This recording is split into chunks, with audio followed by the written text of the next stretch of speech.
Olá, já parou para pensar em como um governo decide onde vai parar cada centavo do dinheiro público? Pois é, hoje a gente vai mergulhar fundo e desvendar um verdadeiro mapa do tesouro das finanças do Estado. Vamos decodificar a Lei de Diretrizes Orçamentárias, a famosa LDO. Olha, quando a gente vê um documento como o Diário Oficial, pode até dar um susto, né? Parece um monte de texto complicado, meio distante da nossa realidade. Mas a verdade é que ali dentro está o projeto detalhado de como o Estado funciona. Das obras gigantes até as pequenas ações do dia a dia, é nessas páginas que tudo se torna oficial. Então, o que é essa tal de LDO? Pensa nela como se fosse o manual tático do governo. Ela é a ponte que liga as grandes promessas de um plano com a realidade do orçamento. É a LDO que diz, preto no branco, onde e como cada real vai ser investido no ano seguinte.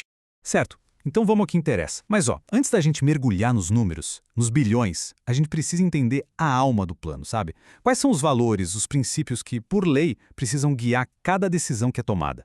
Isso aqui é basicamente a declaração de missão do Estado. E não são só palavras bonitas num papel, viu? São compromissos formais, combater a desigualdade, criar emprego, garantir transparência. Pelo menos na teoria, esses são os pilares que deveriam sustentar cada centavo que é gasto. Ok, agora que a gente já conhece a missão, vamos ver como foi o desempenho na prática. Chegou a hora de olhar o boletim financeiro, comparar o que foi planejado lá atrás com o que de fato aconteceu no ano passado. E a grande pergunta é essa. O plano que estava no papel bateu com a realidade? Vamos dar uma espiada no boletim de 2023. Olha só que interessante. A gente vê que o Estado arrecadou mais do que o previsto e também gastou um pouco mais. É um cenário de crescimento.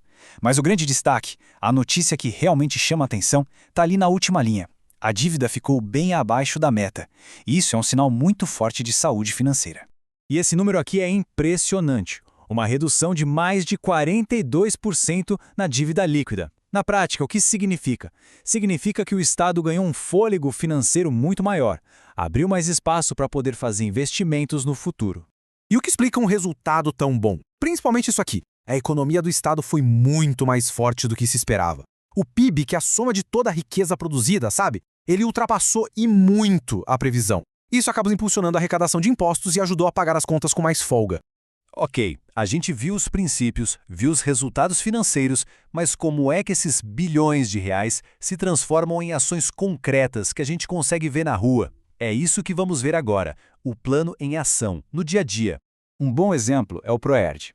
O documento detalha a cooperação para levar o programa para as escolas, orientando os jovens sobre como resistir às drogas e à violência. Aqui, a gente vê o dinheiro do orçamento virando investimento direto na segurança e na educação da garotada.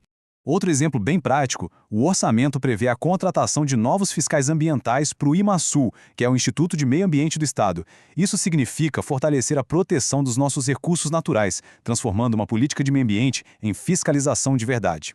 E claro, tem a rotina da máquina pública, né? Esses documentos também oficializam as nomeações, as demissões, as transferências de servidores, que são as engrenagens que fazem o governo funcionar todos os santos dias.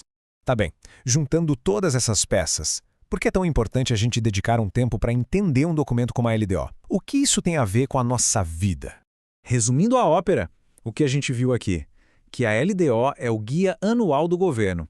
É ela que define a missão e as prioridades. Ela também funciona como um boletim transparente da saúde financeira. E talvez o mais importante, ela conecta os grandes planos com as ações do dia a dia, aquelas que têm impacto direto na vida de todo mundo. Isso tudo nos leva a uma reflexão final. Documentos como a LDO mostram que transparência não é só burocracia, é uma ferramenta de cidadania.